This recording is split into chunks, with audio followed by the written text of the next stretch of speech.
Et bonjour à tous et bienvenue pour ce deuxième débrief du Tour de France, donc l'étape qui se terminait au Mur de Bretagne, donc la double ascension du mur. Je suis avec les spécialistes vélo, Sousenko et Bambi, comme toujours. Voilà.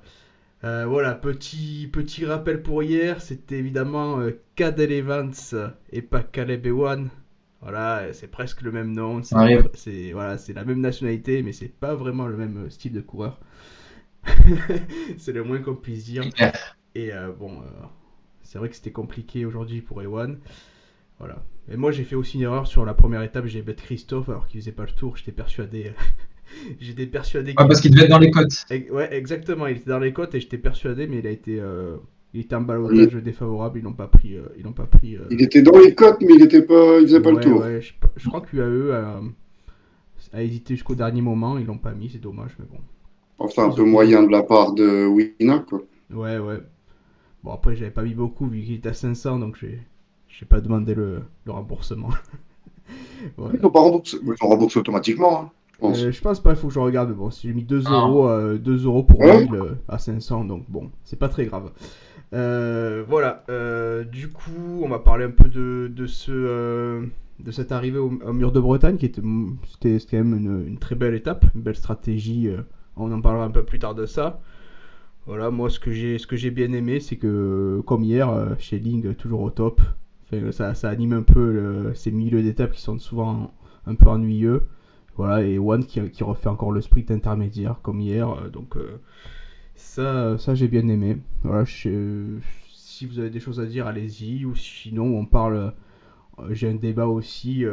Van Der Poel, génie ou Forrest Gump en fait. Le mec a tout dans les jambes et rien dans la tête. Ou est-ce que c'est un génie et Bah, qu'il a tout compris, qu'il a fait une je crois masterclass. qu'aujourd'hui, c'est génie, hein, parce que du coup, enfin, c'est complètement prévu ce qu'ils ont fait, ce qu'il a fait. Enfin, moi, quand je l'ai vu partir, je pensais qu'il voulait partir, alors qu'au final, il a jamais voulu partir. Il voulait prendre les bonifs là, se remettre tranquille. Je crois qu'il restait quoi? Il y a eu 7 bornes pour récupérer. Et il a récupéré tranquillement. Est-ce que c'était Et vraiment ça, voulu? Est-ce que ouais, s'il avait pris 30 secondes, ça aurait pu être différent, hein. C'est pour ça je sais C'est que. voulu pas. parce En fait, il s'est quand même relevé à 200 mètres de Ouais, l'arrivée. en fait Et c'est pas souvent. le résultat lui donne raison, mais voilà, j'aimerais avoir votre avis général, quoi. moi, je pense qu'il a complètement contrôlé son effort, justement, quoi, pour pas tout donner. Enfin, pour moi, c'est juste parfait ce qu'il a fait. Alors après, évidemment, pour le faire, il faut être très fort. N'importe qui peut pas le faire. Mais non, moi, je trouve que c'est une masterclass, quoi, ce qu'il a fait aujourd'hui. Puis ça me fait vraiment rêver pour le vélo, quoi. Enfin, c'est quand même énorme, le mec, il va chercher le maillot. Enfin voilà, quoi. Moi, j'ai trouvé ça magique, perso. Là, c'était le scénario parfait pour lui. Après, est-ce qu'il a vraiment voulu partir tout seul dans le premier? Peut-être que s'il était suivi par Alaphilippe et deux autres, il serait parti à 4, ils auraient plié l'étape à 4. C'était peut-être un des deux scénarios qu'il souhaitait. Mais là, vu qu'il est parti tout seul, de toute façon, il n'avait pas d'autre choix que de se relever, c'était suicidaire sinon. Ah Non, non, oui, il a joué oui, le je parfait. pense que s'ils partent à plusieurs, oui, bon, ils roulent de toute façon, c'est sûr, oui. Mais Ouais. là, tout seul, je pense qu'il a parfaitement géré. Il s'est pas cramé, d'ailleurs, ce qu'on l'a souvent vu faire, en faire un poil trop quand même. Et donc, ouais, non, là, j'ai vraiment trouvé. De toute façon, je pense qu'il n'y a pas grand-chose à dire, hein. Il était plus fort aujourd'hui que tout le monde, quoi. Donc, ouais. Non, non, j'ai trouvé ça énorme, pour le coup. Moi, je pense honnêtement qu'il s'est dit je pars et s'il y a un quick step avec moi, donc à la Philippe, ben, on y va. Et dans tous les cas, s'il y a pas de quick step avec moi, ils vont avec l'équipe qu'ils ont et dans la partie plate, on va dire, ils vont me revenir dessus. Parce qu'en fait, pour moi, il y avait que les quick step qui jouaient contre Van Der Poel aujourd'hui parce que les jumbo, je pense que c'est pas un danger pour eux. Et les autres étaient pas vraiment favoris, à part Julien. Je sais pas ce que vous en pensez, mais si Alaf avait suivi Van Der Poel, je suis pas sûr qu'il y aurait eu de poursuite derrière. Parce qu'on le voit avec Pogacar et Roglic qui se marquent à chaque fois que ça part.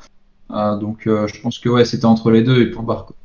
Ouais, alors, par contre, pour le coup, je suis pas convaincu que. Alors, si Van Der Poel part, personne va rouler derrière, ça, ok, mais je pense que si Alaphilippe part avec Van Der Poel, Je suis pas convaincu que Jumbo prenne le risque qu'Alaphilippe prenne une minute. Hein. Non, une minute peut-être pas, mais les laisser à vue peut-être Ouais, éventuellement. ouais, je suis pas sûr. Hein. Vraiment là. Non, je pense que juste il a voulu partir. Voilà, si quelqu'un suivait, c'était bien. Là, il a vu que personne suivait. Il a été prendre les 8 secondes. Et enfin, moi, je pense que ça a été calculé dès le matin. C'était vraiment leur stratégie, quoi. Il fallait être fort, Donc, très très fort. Ouais, puis à la Philippe, on l'a vu, bon, hier il a fait un énorme effort quand même pour gagner l'étape. Après, il y a toutes les sollicitations médiatiques, il a dû fêter un peu la victoire. On a vu ça a dû jouer un petit peu, il avait moins de jambes. Et je pense aussi qu'il a voulu défendre le maillot et que bon, il a été battu par meilleur, hein, tout simplement. ah oui, là, bah, de toute façon, là, aujourd'hui, il avait pas les jambes. Hein. Ça s'est vu, c'est quand même bien vu. Donc, ouais, non, je pense qu'il n'y a pas grand-chose à dire. À part si, je pense que Colbrelli fait une énorme erreur, quoi. Et je comprends pas Ouais, pourquoi. j'avais à titre personnel, j'avais mis j'avais bête juste Colbrelli à cette étape et des grosses côtes. Voilà, mais là à 800 mètres, j'étais un peu choqué de ce qu'il a fait parce que je pense que dans tous les cas, il gagnait pas. Parce que Non, pour moi, c'était un coup de poker parce qu'on voit que 100 mètres plus loin, il est complètement cramé. Mais au moins, essaye de calmer le jeu. T'as un bon finish, donc calme le jeu. Dans tous les cas, Van Der Poel aurait gagné. Mais, euh, mais ouais, t'es rapide, fais pas ça, quoi. C'est complètement ça, débile. C'est une erreur il a passé le énorme. plus dur, quoi. Il a passé le plus dur avec tout le monde. Enfin, la fin d'étape, l'avantage. Pourquoi faire ça, quoi? Et en plus, derrière, bah, punition directe. Hein, il a pris un contre, c'était terminé. Quoi. Ouais. Parce que là, c'est plus Colbrelli qui emmène Van Der Poel sur un plateau. Hein. Parce que Van Der Poel répond, une fois qu'il met le contre, c'est fini. Que, ouais, j'ai pas compris non plus pourquoi. Peut-être un peu paniqué, je sais pas. Ouais. Bon, néanmoins, je pense que Colbrelli à 40, c'était quand même un joli coup joué parce que il était beaucoup plus haut qu'hier et ça lui correspondait beaucoup mieux aujourd'hui. Ça correspondait Ouais. beaucoup plus à des sprinters costauds. D'ailleurs, je pense que même à Van Der Poel, c'était beaucoup mieux pour lui qu'hier. Par contre, Matthews, C'est moins dur complètement avec dans la rue. Hein. Ouais, Matthews très loin. Matthews a pris plus de 2 minutes hein, dans la rue.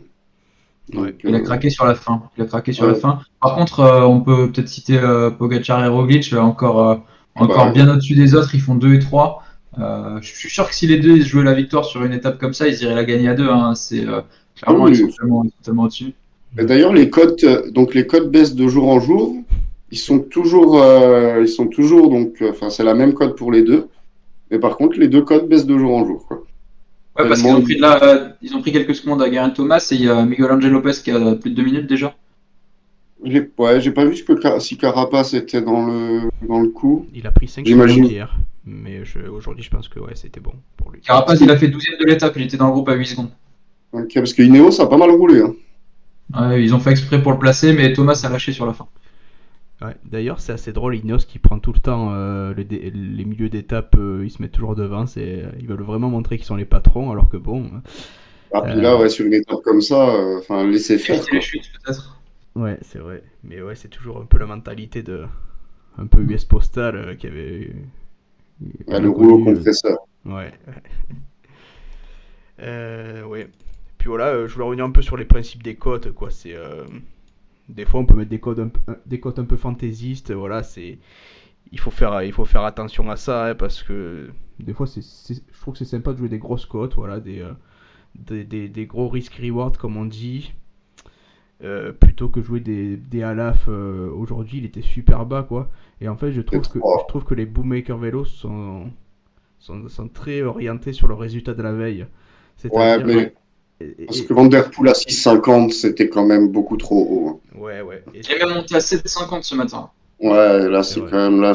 c'est quand même très très mal booké parce que c'est un peu ce que tu dis, c'est que ça se fie au résultat de la veille et chaque jour est différent. En plus, c'est pas tout à fait la même chose non plus. Mais Ouais. ouais, à la fin 3, par contre, c'était clairement. Ouais. C'est pas un value, quoi. Non, C'est non, pas clair, du ouais. tout. Après, je pense qu'il joue aussi sur tous ceux qui bettent avec le cœur et qui se disent, allez, je vais pousser Ouais, pour Alaphilippe et même si c'est à 2 ou à 3, je vais le jouer quand même. C'est ça. Alors qu'au final, il fallait pas le jouer aujourd'hui parce que c'était beaucoup trop bas et c'était pas du tout un value bet, quoi. Il valait mieux jouer Van Der Poel, Mais voire ouais. Roglic. On en a parlé hier et j'ai eu des débats avec des gens qui pensent connaître beaucoup de choses et qui n'y connaissent pas grand chose malheureusement. Pas forcément au vélo, mais en fait, aux probabilités et aux cotes. Et en fait, je pense que Wina il mettrait Alaphilippe à 1.2. Il y a des gens qui auraient bête dessus. Voilà, une petite note pour dire que ça peut être très addictif et très dangereux. Donc voilà, je mets quand même en garde les gens qui bêtent et qui savent pas trop ce qu'ils font parce que c'est vrai avec toutes les pubs qu'on voit, c'est devenu très addictif, très facile avec les téléphones de bêtes. Donc voilà, il faut vraiment réfléchir et pas faire n'importe quoi non plus parce que quand même, ça peut faire beaucoup d'argent à la fin d'un Tour de France par exemple. Ah, c'était la petite note de prévention quoi. Aujourd'hui, du coup, je trouve que c'était assez. Enfin, moi, perso, j'avais bête que Van Der Poel. Bon, quand il a attaqué, j'y ai plus cru, hein, on va pas se mentir. Mais ouais, non, Il est passé à aujourd'hui. 20-25 d'ailleurs. C'était... Ouais, bah après l'attaque, ouais. Et c'est vrai que si on croit en lui, d'ailleurs, pour le coup, alors ça contredit un peu ce que tu dis, mais si on croit en son pari, enfin, il faut rebête justement. Il y en a Voilà, quelques-uns qui l'ont bête à 20-25 et bravo à eux. ouais, c'est là qu'il faut être capable de le faire. Mais bon, c'était pas l'étape la plus dure à parier finalement. Bon, il a répondu Non, présent. c'était plutôt ok. C'est toujours, bah, comme on l'a dit hier, hein, hier on a dit ça va se jouer entre les cinq monstres et finalement on voit que les trois premiers c'est les trois monstres, hein, finalement. Pogačar, Roglic, donc on n'a pas eu totalement faux. Ouais, d'ailleurs, Van Aert a encore pas bougé. Ouais. C'est vrai. C'était prévu aussi. Ouais, d'ailleurs, ça donne, on va faire un peu peut-être la transition quand tu nous le diras sur demain, mais ça donne aussi du coup des indications sur le fait qu'il jouera peut-être pas non plus le sprint demain pour le coup. Ouais, bien sûr, bah, justement, je pense qu'on a tout dit, c'était assez complet sur cette étape. On va passer pour demain, ça va être, je pense, que ça va être assez court parce que voilà, demain, j'ai quand même remarqué que c'est un petit peu plus vallonné que l'étape d'après-demain et Ouais. l'étape 6, mais je pense quand Bon. même qu'il y aura pas de lâcher parce que c'est quand même, point d'altitude, je crois, c'est 150 mètres ou 200 mètres, donc ça va quoi. Puis là, les sprinters, enfin là, les équipes de sprinters, ça fait donc 2 jours, ils peuvent rien faire. Là, demain, ça va verrouiller, ça finira au sprint, hein. Il n'y a pas une échappée qui ira au bout demain. Donc, T'as cité les sprinters, mais on est sur des sprinters qui globalement passent plutôt bien les bosses en plus. oui, C'est vrai. oui, c'est pas, oui, on n'a pas. À part Cavendish peut-être. Ah, d'ailleurs, voilà, c'est ce que j'allais rebondir là-dessus. Alors, Cavendish qui est dans le top des cotes, donc qui est top 3 sur les cotes. Les codes sont sortis. Bah oui. Ouais. Bah, pas sur... Non, sur On a Betclic. Caleb Ewan à 2,75, on a Arnaud Desmar à 6,50, Cavendish et Tim Merlier à 8 et Wout van Aert à 10. D'accord. Okay. Mais du coup, effectivement, s'il y a bien un sprinter qui passera pas les petites bosses là, c'est Cavendish, quoi. Donc, je sais pas ce qu'il fait à 8. Mais bon. Puis en plus, en sprint pur par rapport à un One ou même un Desmar, je pense qu'il fait pas l'affaire. Oh non, Ouais. maintenant c'est. Si vous deviez sortir un nom pour demain, Bah là, malheureusement. C'est juste en sprint pur. Oh, Ewan. Hein. Ewan aussi. Ouais, je pense que c'est assez clair. Ouais. C'est très bien booké, hein, de toute façon, là pour le coup. Ouais. Et pas Cadel Evans. Pourquoi pas, s'il revenait. C'était pas son truc. Ouais, mais il restait plutôt dans les roues, lui. Oui. J'ai l'impression que ça fait quand même des années qu'on n'a pas eu un plateau de sprint aussi faible. Ouais. En Tour de France. Hein. Là. Ouais. C'est vrai. Ouais, parce qu'au final, à part Ewan, Desmar, Cavendish, après on a vraiment des sprinters qui sont plutôt de seconde zone. Alors en plus, Cavendish, on peut peut-être même le citer comme un sprinter de seconde zone maintenant, même si ça fait mal de le dire. Mais on a vraiment que Ewan et Desmar, quoi. Après, du Philipsen, du Sedgeball, du Pedersen, c'est quand même bien en dessous. Ouais, je voulais revenir un peu sur ça, sur malheureusement Sam Bennett qui déclare forfait au dernier moment. Ça, c'est un gros coup dur parce que ça aurait été une belle bataille avec Ewan. Et Cavendish qui remplace, il a presque tout gagné sur le Tour de Turquie, mais il faut rappeler que la concurrence était Philipsen et Agnieszkowski. Ouais, Greipel, ouais, si on peut encore dire que c'est un sprinter. Malheureusement, même si c'était un très très grand sprinter dans le passé. Mais voilà, la concurrence était vraiment pas du tout la même. Et je pense que Ewan, à part Brian Cocard, non, je déconne. Et d'ailleurs, on a un Brian Cocard à 60. Pourquoi pas? limite, je préfère bet ça qu'un Cavendish. Voilà. Ouais, ou bien Sagan à 20, c'est pareil. Je pense que Sagan, un sprint massif, Non, voilà, ça vaut plus surtout. rien. Sagan, déjà, ça Première. n'a jamais été un grand sprinter, je pense. Et en plus, là, je pense qu'il jouera les top 5 pour le maillot vert. Mais Nasser Boigny, je sais pas. Boigny, je sais pas où il en est physiquement. Ah, c'est compliqué ces 2-3 dernières années là, Boigny quand même. Ça fait longtemps qu'il en a pas claqué une belle. Moi, je vois vraiment Ewan au-dessus de tout le monde. ouais. Et pourquoi pas Desmar qui peut créer la surprise si jamais il est bien emmené. Faut pas oublier Tim Merlier Et- aussi, qui a fait un très bon début de saison. Ouais, ça va se jouer entre ces trois-là. Par contre, du coup, là, il y a une cote intéressante, je trouve, pour le coup. Alors, parce que c'est booké donc à 2,75 Ewan. Et on a la double chance. Donc, Ewan démarre à 1,92. Du coup, je trouve cette Pas cote très quand mal, même. effectivement. C'est vrai Ouais, que ce sont les deux grands favoris, je pense, pour demain. Ouais. j'avais pas vu cette cote. Et sinon, on a deux coureurs dans le top 3. Ewan démarre à 3,15. Parce que si on considère que c'est les deux plus forts, ils seront les deux dans le top 3, quoi. Ouais, C'est vrai. cote C'est plutôt intéressant. sympa, c'est vrai. Moi, elle me plaît bien la Ewan ou démarre à 1,92. Ça me plaît bien. Ouais, je trouve que c'est quand même mieux que Ewan en simple à 2,75. Ouais. En plus, je pense Après, je pense que pour les sprints, il va falloir en voir quand même un ou deux, voir un peu le niveau, quoi. Parce que là, c'est pas ouais. grand-chose du niveau des sprinters, quoi. En plus, je pense que la Lotto et la FDJ, quand même, ils ont une bonne équipe pour les sprints cette année. Même si Desmar a perdu Konovalov-Vassière, il a quand même bon train. Et je pense que la Lotto Soudal vient que pour Ewan, quoi, je pense. Enfin, je pense pas qu'ils aient de grimpeurs capables de faire quelque chose derrière. Ouais, après, puis Ewan, je m'inquiète pour le coup pas trop pour lui. Enfin, il s'est souvent débrouillé tout En seul. plus, oui. Ewan, c'est quand même c'est faire. Donc là, ouais, c'est vrai que pour C'est vrai. Ewan, je pense que c'est son année, je dirais. Et du coup, pour le maillot vert, là, il est un peu descendu là, par rapport à avant-hier. En côte, il est grand favori. Donc, Ouais, à savoir s'il va passer les montagnes ou pas. Mais c'est sûr qu'en faisant les sprints et en gagnant des étapes, ça peut aller très vite. Si joue les sprints intermédiaires, c'est clair, hein, il aura plus de chances de gagner que Sagan par exemple, parce qu'il ira plus loin sur les étapes. Donc, ouais, moi j'y crois bien. Ouais. moi aussi, bon, de toute façon, là, je pense, je vois pas un cas où ça gagne maillot vert à la fin du tour. Ah oui, ce serait la Ah, fin d'un règne. ah ouais, là, je pense que c'est clairement, ouais, c'est la fin cette année. On voit que Sagan est quand même passe beaucoup moins bien là. En plus, ça monte pas très très haut. Donc ouais, non, moi je vois vraiment Ewan dominer Ouais, il ce en a gagné classement. sur le Tour d'Italie, mais je crois pas que c'était pas des sprints massifs, il me semble. C'était plutôt des étapes. Je crois qu'il en a gagné une ou deux hein, sur le Tour d'Italie.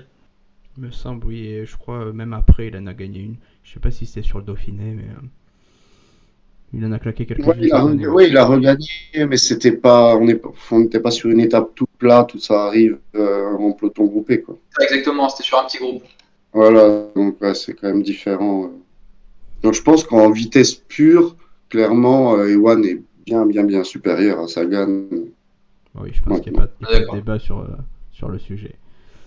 Très bien, ben écoutez, si vous avez quelque chose à rajouter, allez-y. Bon, C'est je parti pour pense. moi, Ewan plus Sagan et puis Ewan plus Desmar, pardon, et puis j'allumerai la télé à 17h pour voir le sprint. Oui, et ne pas oublier la bataille, parce que Van Der Poel a repris le maillot à poids, donc on risque d'avoir du De Schilling et du Pérez demain pour le reprendre. Parce et ouais, il y a deux cas de catégorie, voilà, ouais. Ouais, il y a deux points à Le prendre. premier col est au 91e kilomètre.